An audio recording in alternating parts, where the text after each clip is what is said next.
All right, so it looks like Ontario has put forward meeting guidelines for people with CSA, SA allegations against them. And I wanted to offer my thoughts on this document as well. Before I dive into my thoughts and opinions about this, I just want to share a couple things. One, I'm going to share some things that might ruffle some feathers, some positions or opinions I might have. There's going to be those who disagree with the stance that I take, and I'm absolutely okay with that. The only thing that I ask is that if you're going to offer constructive criticism to what I share here, please just take the time to listen to my thoughts in their entirety rather than individual thoughts taken out of context. And then, secondly, I don't get everything right. I'm just offering my thoughts to try to provoke conversation in and around these things and to help people better understand what might be taking place here. And so I do welcome and open. I'm very open to dialogue around this. So I don't feel like this was probably the first page in the document. I think it's ironic that this was sent in paper form, and maybe it should have been sent in paper form, but it should have been sent in electronic form as well.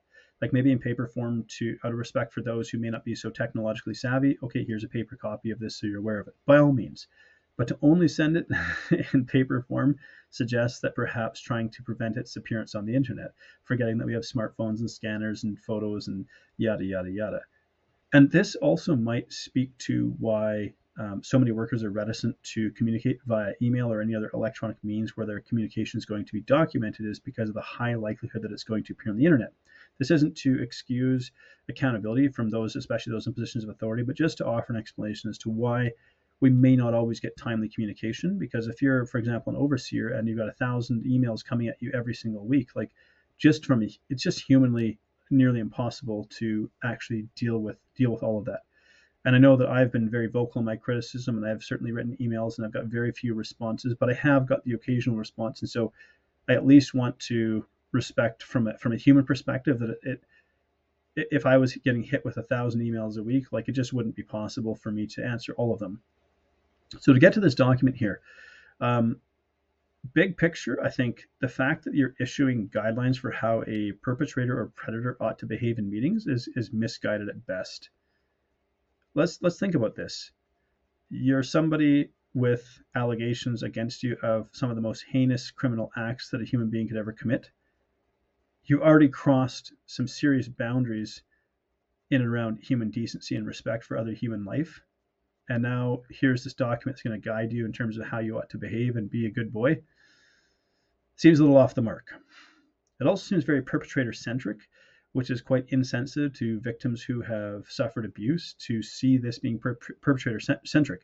But I want to take a step back and try to understand, because whenever I'm trying to be an advocate for change or help work with people to create change in their life, I also need to understand their position and how did they get to this position or this conclusion.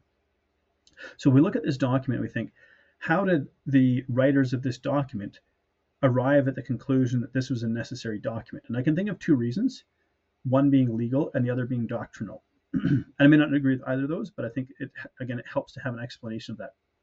So from a legal standpoint, if they have this documented, these policies documented, that does provide some degree of shielding from legal liability if there is an offender who is in fellowship who then reoffends. By reoffend, I mean in a criminal sense. I'm not talking about being offended because someone behaved poorly, but I mean reoffending in a criminal sense, commits CSA or SA again. And so this is probably partly to prevent some sort of legal liability and maybe provide a little bit of shielding. From a doctrinal side of things, take a step back, and if we believe that this fellowship, this 2x2 fellowship, the truth, whatever we want to call it, is the path to eternal salvation and the only path to eternal salvation, and the only way to be saved and avoid eternal damnation is to be an active participant within this fellowship. So going to meetings, being professing, being baptized, and so on, going to gospel meetings, conventions, all that stuff. If that's the foundational belief, then especially for those who are in the ministry, who are then considered to be authorities chosen by God and spirit-led and guided by God in all that they say and do, which has obviously been proven to be categorically false. But if that's the belief that you're starting from, the theological or doctrinal standpoint you're starting from, then to condemn someone from having access to fellowship is essentially condemning them to hell in that belief set. So you have also in Jesus' teachings forgiveness and repentance. And so the belief that somebody has a soul and they don't want to condemn their soul to hell, and this person may have repented, and if they repented, that they somehow are deserving of forgiveness, and so on. These sorts of doctrinal beliefs then lead people to the position where they feel like this is necessary and we need to have a space where we accommodate perpetrators or predators who have allegations against them within the fellowship. Personally, I disagree with this. I think that as soon as allegations arise, they need to be properly investigated, reported, etc. And there needs to be no access to fellowship, because no victim should be put in a place, or no survivor should be put in the place where they may accidentally encounter their predator or perpetrator or abuser. And when we think about why I say this is so insensitive, is because for so long, in fact, for probably the entirety of its existence, this fellowship has been absurdly like perpetrator or abuser centric rather than victim focused. Part of the reason, again, for this, I believe, is there's sort of when the foundation of your, I guess, place in this fellowship is built on the performance or the appearance, pathological people know how to behave to coexist in society and to manipulate people into believing certain things about them. In other words, predators can often be very well behaved and be charismatic, likable, say good things, well dressed, well spoken, well presented, and so on. So when you have a form heavy type of worship that prioritizes like what your hair looks like, what you wear, how modest you are, so on and so forth, a predator can really easily exist within that framework and appear to be a righteous person. And that's part of the problem here. On the other hand, a traumatized individual who has gone through significant abuse, or even a single incident of abuse, which can be very traumatic, I know from personal experience. I've overcome PTSD. But all of this to say, somebody who has been traumatized is not likely to necessarily conform to specific guidelines and behave in a meek and acceptable sheep-like way. There's somebody who has been traumatized. There's so many deep and heavy and burning emotions that exist with someone who's been a victim or who is a survivor of these horrible abuses. As such, they're not going to behave in the same way, and they're going to appear to be a troublemaker or have a bad spirit or a wrong spirit.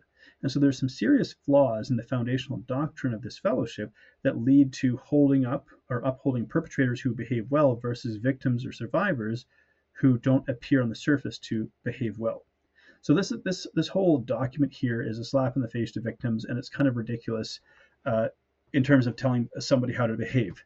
So an abuser doesn't need a document saying like, oh boy, if you do anything beyond a handshake, there's serious consequences. So, but from the perspective of the ministry, believing this is the one true way to salvation, if that's the foundational doctrinal belief, that leads to the statement at the end here: failure to comply with these requests, that sounds very passive. Failure to comply with these requests may result in all meeting privileges being revoked. If you're a naughty boy, we're potentially, maybe, possibly going to revoke your privileges.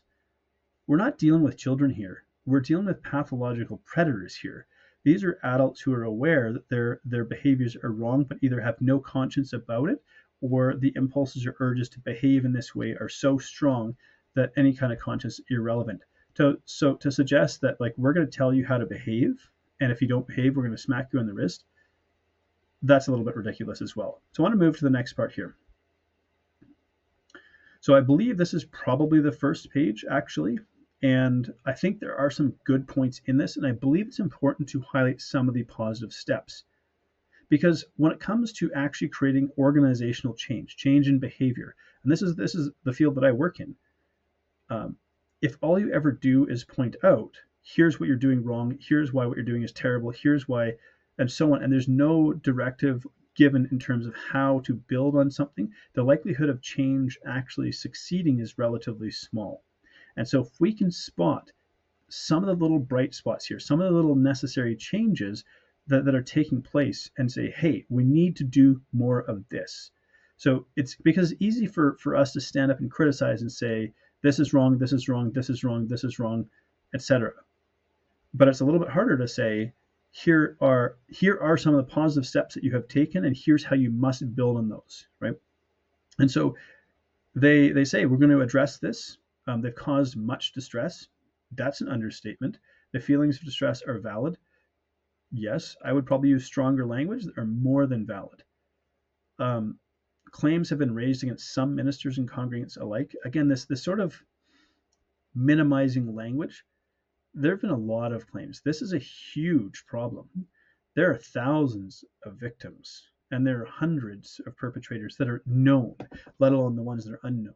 So to sort of already start this first paragraph with kind of a diminishing or minimizing of really the scope and scale of this problem is, again, a slap in the face to victims.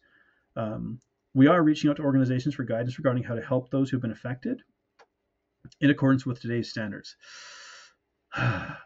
Look, it's a good step to reach out to organizations and say, we need to figure out how to deal with this, but not handled according to today's standards is kind of like trying to let people off the hook for past sweeping it under the rug, past ignorance, past refusal to listen to the cries of victims because wanting to preserve the form of fellowship. So this idea of today's standards, and again, let's take a step back and think about this. Do you think 20 years ago, 30 years ago, 40, 50, 60, 80, 100 years ago that people somehow didn't know that abusing women and children in particular was somehow wrong? They weren't aware. Like in yesteryear's standards, they didn't know that child sexual abuse is wrong. No. People, do you need like a law to tell you that this is wrong? No. And so I really don't like that wording. These were not handled according to today's standards. And what about the standard of God? Like, does the standard of God, I mean, Jesus made it really clear how he felt about, like, this is, yeah, so I'm not a big fan of this here. But we're thankful for the professionals that are helping us become more educated. I agree. That's a really, really important and necessary step. Becoming more aware, dispelling the ignorance around this stuff, again, really, really important. Lifelong damage. So how many times was it said about trauma, like time heals all wounds, or you'll get over, or that's way in the past, and so on and so forth. And so there was this vast ignorance around trauma and how it affected a traumatized individual. So to start to acknowledge that is really, really important. So I think this paragraph here is actually a good thing. And then the most important message we'd like to convey is our deep sorrow and regret that victims have had to carry this burden for years when they really needed the liberty to speak and be heard. Again, a really positive step here. We understand now that being heard is an essential part of the healing process, and we want to be part of the solution, not the problem. We want to create a safer environment. So here's the thing. I don't believe this fellowship is going to just disappear off the face of the earth in the next few weeks or months, right? This fellowship in some iteration is going to continue to exist. And this is why we need to encourage positive steps like this, even if they are inadequate. We need to shine a light on, these are proper steps to take. Here's what you need to build on, right? Because this fellowship is going to continue to exist, and those who are watching this are either a part of this fellowship, or you've been a part of this fellowship, or you have family that are in this fellowship, right?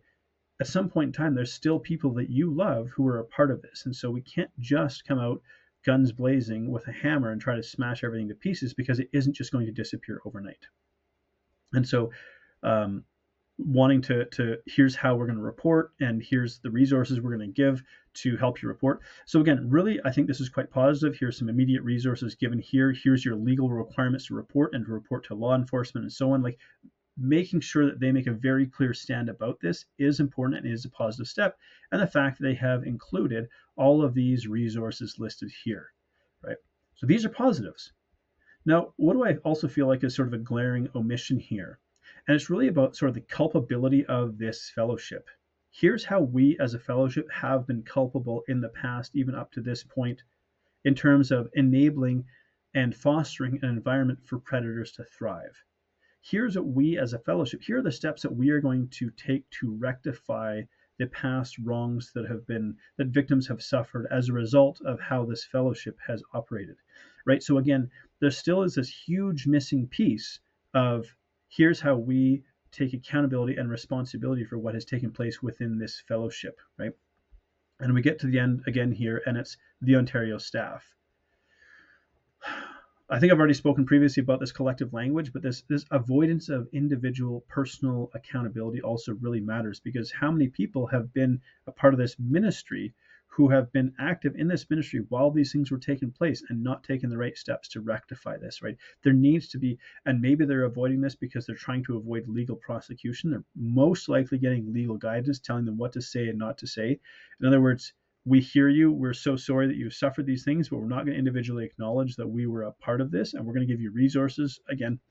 But how are you going to help victims like this helps people who may be further or victimized in the future. But beyond expressing sorrow, how are we going to help the victims who have been suffering for years and decades beyond just saying, we're so sorry, this is what you suffered from, right? So that is a huge missing piece of the puzzle. Just to wrap it up, the last letter here, I've already did a video breaking down this letter and how disappointed I was in this letter here. So that's where I want to leave it at.